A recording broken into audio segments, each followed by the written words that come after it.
Bienvenidos una vez más al programa El Camino de Dios. Les habla a usted el Moro Joseph, director de Ministerios Jaim, y le doy gracias al Dios de Abraham, al Dios de Isaac, al Dios de Jacob, al Dios y Padre de nuestro Maestro y Señor Yeshua el Mesías, que nos ha concedido la oportunidad de poder estar una vez más aquí en PB 550, como de costumbre todos los domingos, a partir de las 7:30, un programa de media hora que llega a ustedes de parte del Ministerio Jaim, el Ministerio El Árbol de las Vidas.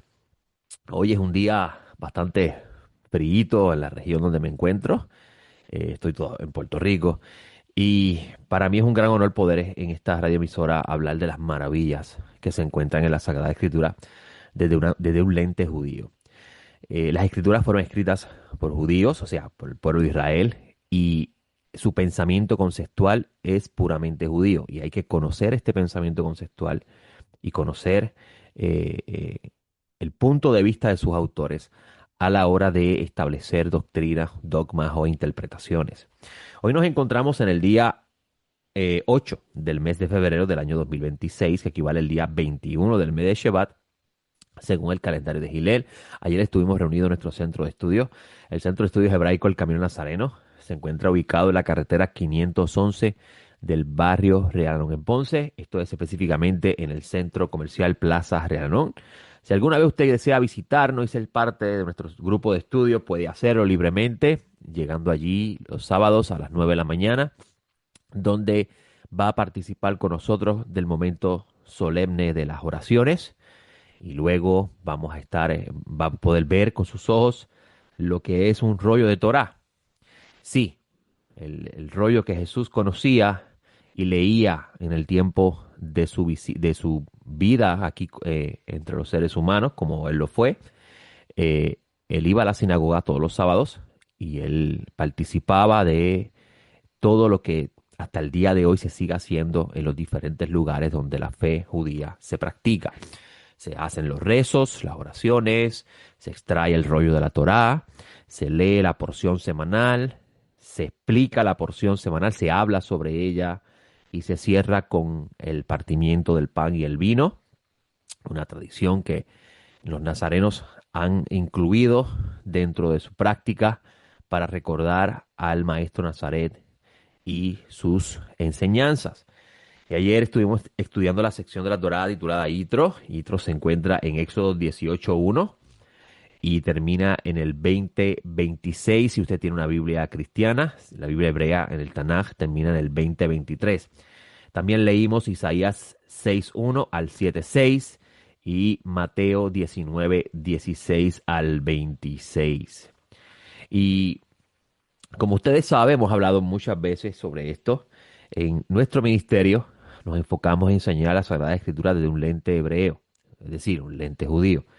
Y exponemos su contenido desde este punto de vista, porque sabemos y entendemos, o entendemos y sabemos, que sus autores mantuvieron un pensamiento conceptual que los gentiles que eventualmente se fueron uniendo a la fe de los nazarenos eh, preservaron hasta el momento en que los discípulos originales comenzaron a morir y los discípulos de los discípulos originales también.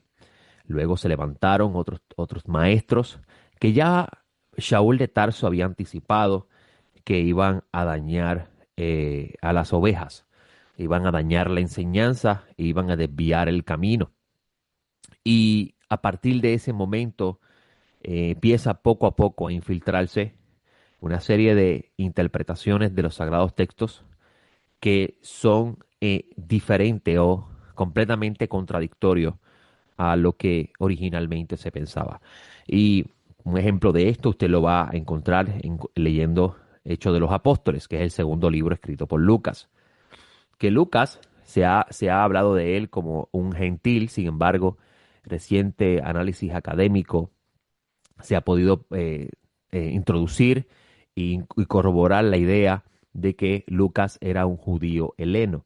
Y esto por el vasto conocimiento que él tenía sobre las cosas que se hacían en el templo y a su vez la forma de pensamiento judío. Esto no es común en un gentil conocerlo.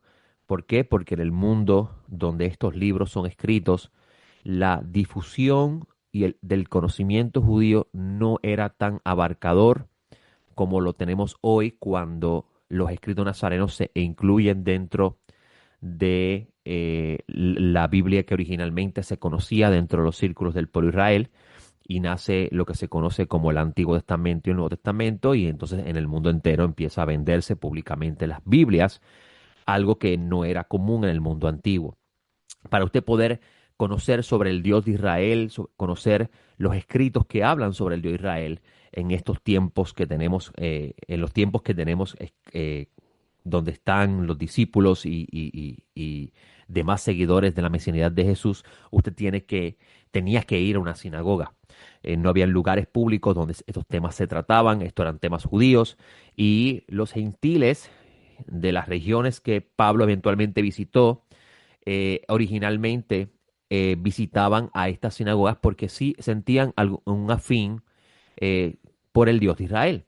Dicho en otras palabras, estos gentiles no eran del todos monoteístas. O sea, cuando decimos monoteísmo, hay que redefinir ese concepto desde el punto de vista del tiempo donde se está hablando.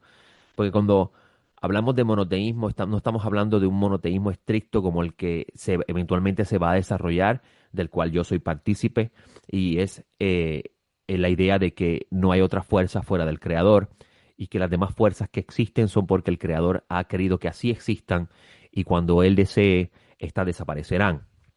Ese es el monoteísmo estricto que ha evolucionado dentro del pensamiento conceptual judío.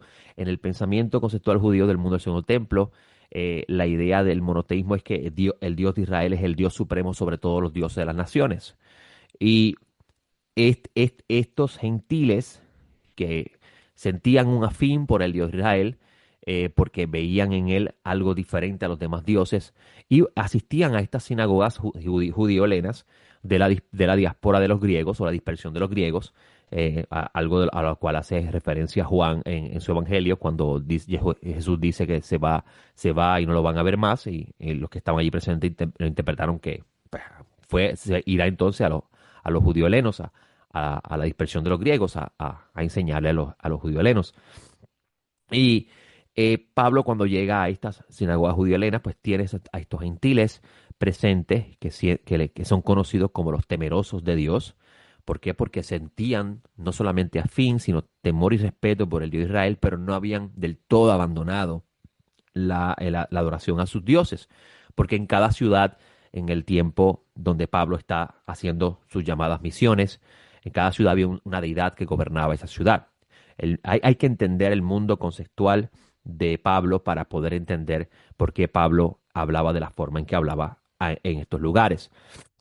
Y Pablo asistía a esta sinagoga, anunciaba a los judíos helenos de esas sinagogas judío-helenas que el Mesías había venido y que el Mesías lo habían matado, lo habíamos entregado a los romanos, él se incluye, y los romanos lo mataron, pero Dios resucitó a su siervo. Siempre Pablo hace énfasis de que la resurrección de Jesús no fue por sí solo, sino que esto lo realiza el Dios de Jesús, o sea, el mismo Dios de Pablo.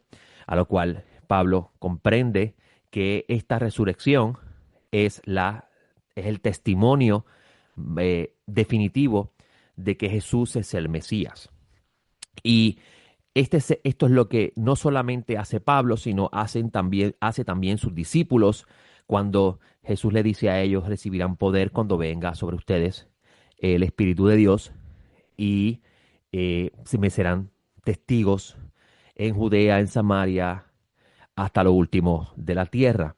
Y los discípulos claramente entendieron que el Espíritu de Dios que sería derramado sobre ellos en el mismo día donde ocurría la peregrinación o la visita a Jerusalén para conmemorar el pacto del Sinaí, la entrega de las leyes divinas y la adopción de Israel como pueblo de Dios e hijo de Dios. Ese mismo día que ocurre esa conmemoración que se considera un día solemne, un día santo, ese mismo día los discípulos reciben el Espíritu para con él testificar que Jesús es el Mesías, pero no solamente eso, sino marcar el inicio del fin de los tiempos desde el punto de vista de la percepción conceptual de ellos. Por eso es que usted va a ver que Pedro, perdón, cuando comienza a hablar a los presentes, le dice a ellos que ellos no están borrachos, que simplemente está ocurriendo sobre ellos lo que el profeta Joel anticipó, que Dios derramaría su espíritu sobre toda carne, y este texto es bien importante entenderlo bien, sobre toda carne en el pensamiento conceptual de ellos se refiere a todo el pueblo de Israel. O sea, que hay una relación entre el derramamiento del espíritu sobre el pueblo de Israel y, y su relación con los últimos días y el día se celebra dentro de Israel como Matan Torah, el día de la entrega de la Torah, la adopción, el pacto del Sinaí, que es la porción que leímos ayer en nuestra lectura de Jetro. Hay una relación entre eso y la misión que Dios le encomendó a Israel cuando Dios le dice a Israel: ustedes me van a hacer una nación santa y me van a hacer un reino, me van a hacer un reino de sacerdotes. Hay una relación con esto porque la adopción de Israel en el Sinaí tiene como propósito primordial en que ellos sean testigos de Dios al mundo entero. El único pueblo que puede testificar que el Creador, bendito sea, abrió la cortina de los cielos y reveló su gloria ante todos ellos, ante miles, en un día, en una región de el Sinaí, o sea, en esa área del Medio Oriente, es el pueblo de Israel. Y ahora, dentro del pueblo de Israel, Dios ha escogido un grupo de hombres que fueron originalmente los discípulos que vieron al profeta actuar con el poder de Dios, y que no solamente era un profeta, sino que era y es el Mesías de Dios, porque Dios operó en él y a la misma vez lo levantó de entre los muertos, confirmándolo a él como el Mesías. Y en el pensamiento conceptual judío del mundo segundo templo, se entendía que con la aparición del Mesías, el fin de los tiempos estaba comenzando. Y ellos entendían, los discípulos del Maestro Nazaret, entendían que si ellos hacían la labor que Jesús le había encomendado, se aceleraba la redención. No estaba en las manos del Mesías, ni en las manos de los ángeles, ni tan siquiera en las manos de los discípulos del Maestro Nazaret. Acelerar la redención solo estaba en las manos de Dios decidir cuándo iba a suceder. Sin embargo, si ellos hacían su parte de anunciar de que el Mesías había sido vilmente asesinado y que Dios, aún así, con su muerte cruel, había confirmado su mesianidad mediante su resurrección, ellos, anunciando de que Jesús es el Mesías a toda la población de ese entonces, Israel se arrepentiría de haberse alejado de Dios y haber sido partícipe del rechazo de su Mesías, y ocurriría el retorno del Mesías. Esto es lo que está relacionado con este versículo del capítulo 23 del libro Mateo, cuando Jesús le dice a Jerusalén: cuántas veces quise juntar a tus hijos, como la madre junta, la gallina o la madre junta a sus polluelos. Y también dice: pero no me vas a ver más hasta que digas, bendito el que viene en el nombre de Dios o en el nombre del Eterno.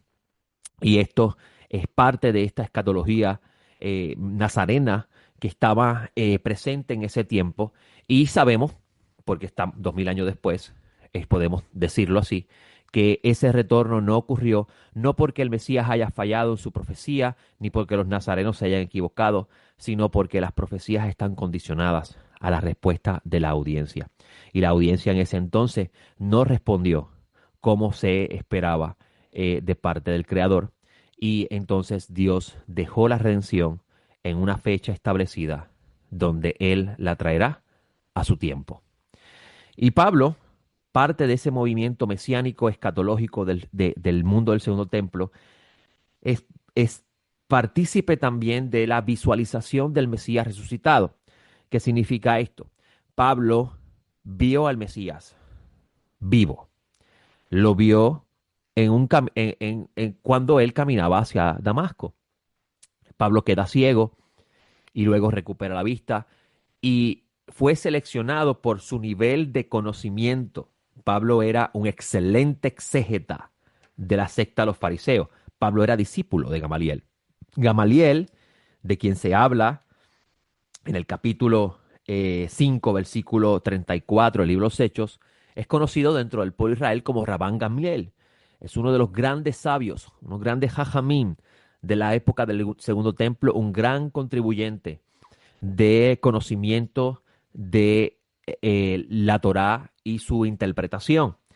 Y él es parte del grupo de fariseos que eran miembros del Sanedrín de ese momento, y él aboga favorablemente por los discípulos de Yeshua, de que los dejaran tranquilos, no sea que pensando que están haciendo un trabajo a favor de Dios, estén luchando contra Dios.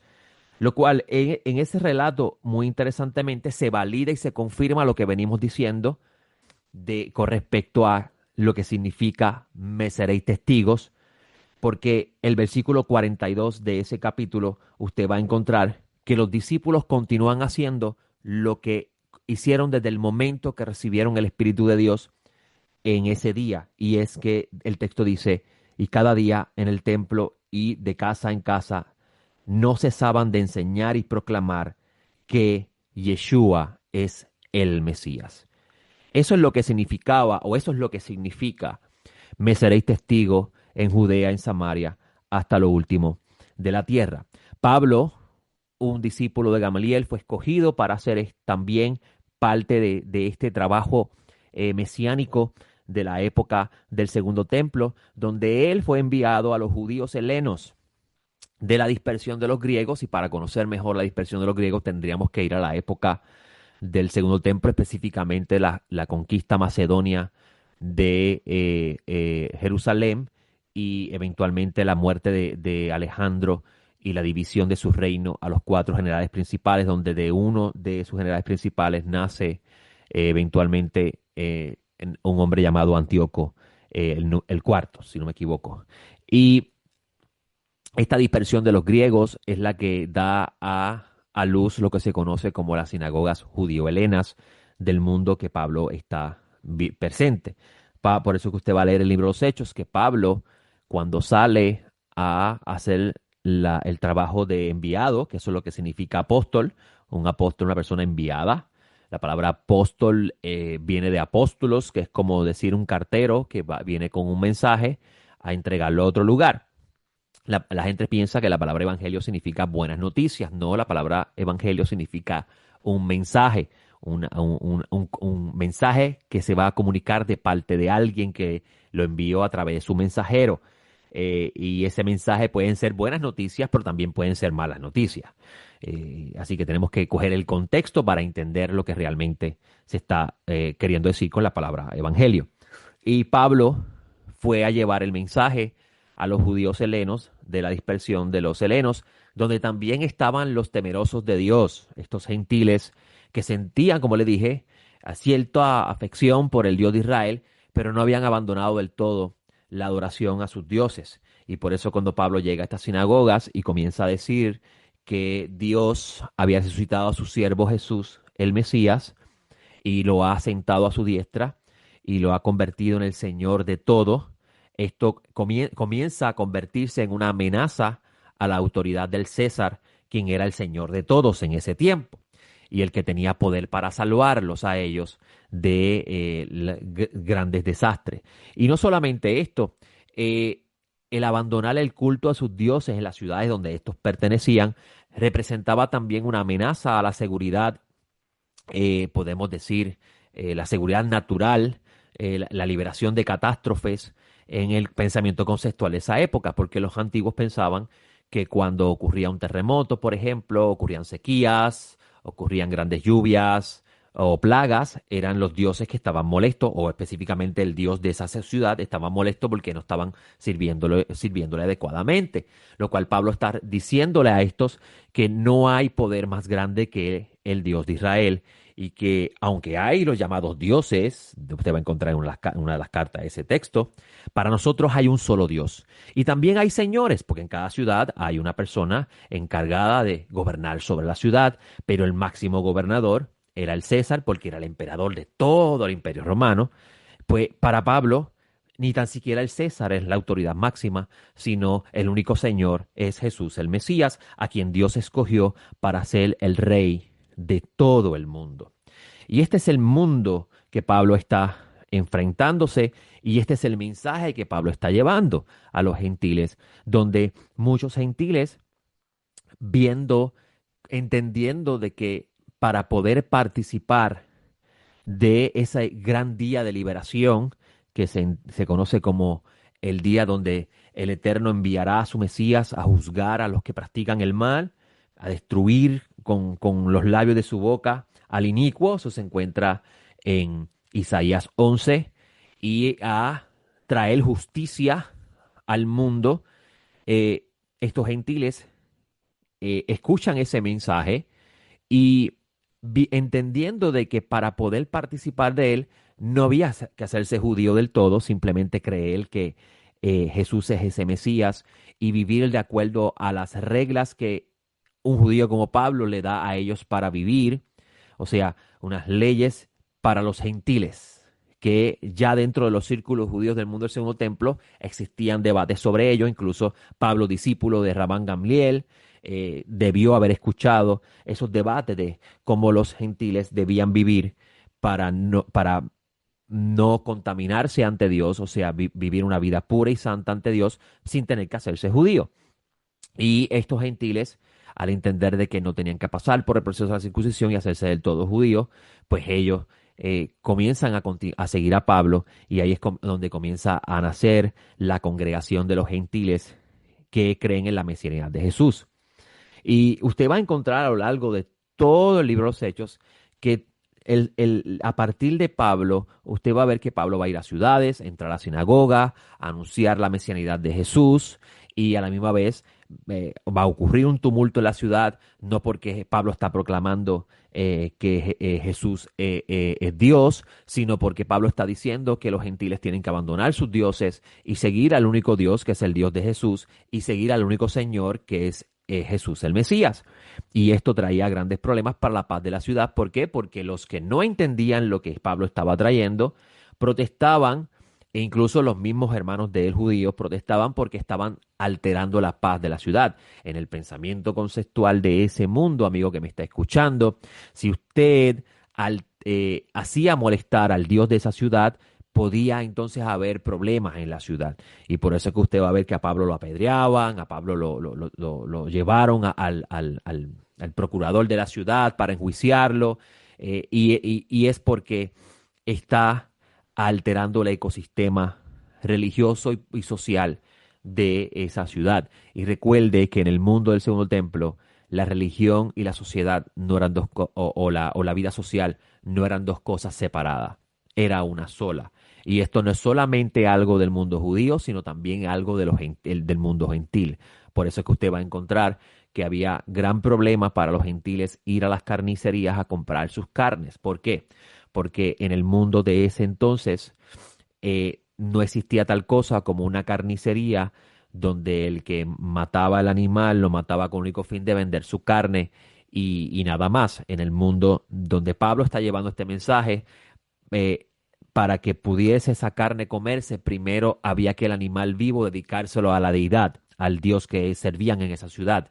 Y luego de dedicarle ese Dios a esa ciudad, había que entonces hacerle el sacrificio como consagración de ese animal a ese Dios, y luego la parte que se fuera a vender se vendía. Y entonces esto tenía un gran problema, porque entonces estamos hablando de alimentos dedicados a los dioses, que se considera idolatría de acuerdo al libro sagrado. Y Pablo exhorta a evitar esto a costa, pero también hay un principio judío que muchas personas no entienden cuando leen a Pablo, y es que cuando la vida está en peligro, uno puede dejar sin efecto ciertos mandamientos para preservar la vida. Porque mejor vivir un día más para servir a Dios que morir y no servirlo más. Después de la muerte, nadie sirve a Dios. Los únicos que sirven a Dios son los ángeles que no participan de la muerte. Y entonces, dentro de este punto de vista, es que hay que entender lo que Pablo está hablando. Recuerden que Pablo es un fariseo del mundo o de la escuela de Gamliel. Son ciertos preceptos en particular que es mejor morir y no violentarlo, y entre ellos está maldecir a Dios, cometer fornicación y idolatría. Mejor mueres y no hagas esas cosas. Se enseña dentro del mundo judío. Pero, y esto es importante porque, por ejemplo, vas a tener la historia de los marranos en España, donde cuando la corona española comenzó a través de la persecución religiosa a limitar el acceso al comercio al judío, el acceso a transacciones comerciales dentro de la España de ese momento, lo único que le permitían a los judíos adquirir como alimento era el cuero del cerdo. Por eso es que incluso se le llaman a ellos los marranos, a los judíos de España en ese momento. Era el cuero del cerdo, pero la Torá, la ley sagrada para el judío, está prohibido comer esto. ¿Y que decretaron los líderes de la comunidad de ese entonces? La vida hay que continuarla. Si nosotros nos morimos de hambre, entonces no tenemos cómo servir a Dios. Pues vamos a limpiarle la grasa al cuero del cerdo y comámonos el cuero, pues, porque mejor es vivir un día más sirviendo a Dios que morir y no servirle más. Y ahí incluso se dice que dentro de la tradición oral que de ahí es que nace el famoso chicharrón de cerdo que usted conoce hoy, para que usted lo sepa. Para que conozca un poco más de historia. En ese sentido, por eso es que usted va a encontrar a Pablo de Tarso diciendo en un momento, no coman de nada, y después en otro lugar dice, sí, pueden comer, a fin de cuentas, un ídolo es nada. ¿Por qué él está haciendo eso? Por la situación interna que la carta no está revelando del todo, pero si vas a la historia de ese entonces vas a descubrir. Y es que estaba comenzando una crisis de alimentos, había hambrunas en un periodo del tiempo y incluso habían rumores de guerra por causa de la crisis social que estaba viviéndose en ese entonces. Todas esas cosas es trasfondo importante para entender por qué Pablo en algunos momentos permite una cosa y en otros momentos no las permite. Y incluso ese famoso texto que se cita fuera de su contexto y se manipula eh, incorrectamente, en mi opinión, el famoso texto de todo me es lícito, maná todo me conviene. eh, hay que entenderlo correctamente dentro del contexto de a quién es la audiencia que Pablo está hablando, cuál es la responsabilidad de esa audiencia ante Dios en comparación a, por ejemplo, un judío de Judea o un judío heleno de ese periodo del tiempo.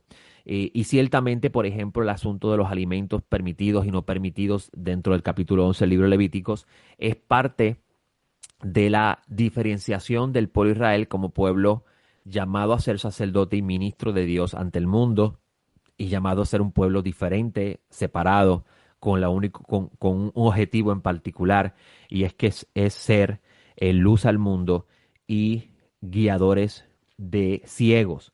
Y incluso quiero cerrar los últimos minutos porque esta media hora pues ha avanzado rápidamente.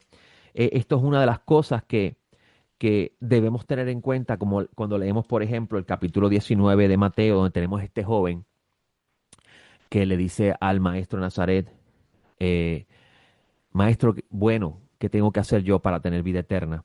A lo cual Yeshua responde, los mandamientos conoces. Es interesante eso. Si en el pensamiento conceptual de Jesús no se adquiere vida eterna mediante la observación de los mandamientos, ¿por qué él le va a mentir de esa forma al joven? ¿Por qué el maestro Nazaret le va a decir al joven, para tener vida eterna tienes que guardar los mandamientos, si a fin de cuentas no es correcto? Estaba engañando al joven. Por eso es que tenemos que tener mucho cuidado a la hora de hablar de vida eterna y salvación, que son dos conceptos diferentes en el mundo conceptual de Jesús y los apóstoles. El joven le responde cuáles y él le dice los que están incluso en la sección de ayer de Gedro, en el capítulo 19 y 20 del libro de Éxodo.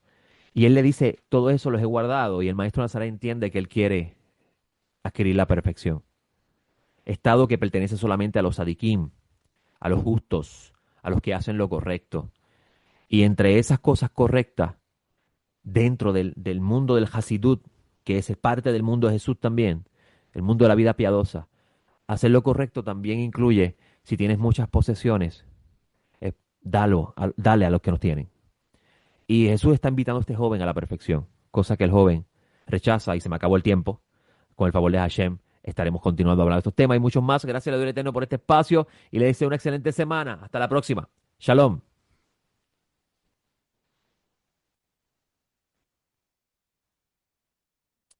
Para ustedes que me están escuchando en el podcast, puedo continuar. A lo cual este joven no quiso eh, abandonar lo que poseía y los discípulos entendían qué difícil entonces para un ser humano entrar a la vida eterna, específicamente a los que tienen. A lo que Yeshua responde, para lo que el ser humano es difícil, para Dios no lo es. Y esto es una gran enseñanza para todos nosotros. A veces hay cosas que no logramos desprendernos de ellas para seguir el camino del Sadik. Pero si nosotros le pedimos al Eterno que nos ayude, porque queremos realmente entrar a la vida eterna y ser parte del círculo íntimo de ese gran Sadik, Rabbeinu Yeshua el Mesías, Hakadosh Baruj Hu, nos ayuda. Ahora sí me despido hasta la próxima. Espero con el favor de Eterno estar con ustedes el próximo domingo en otro programa más El Camino de Dios. Shalom.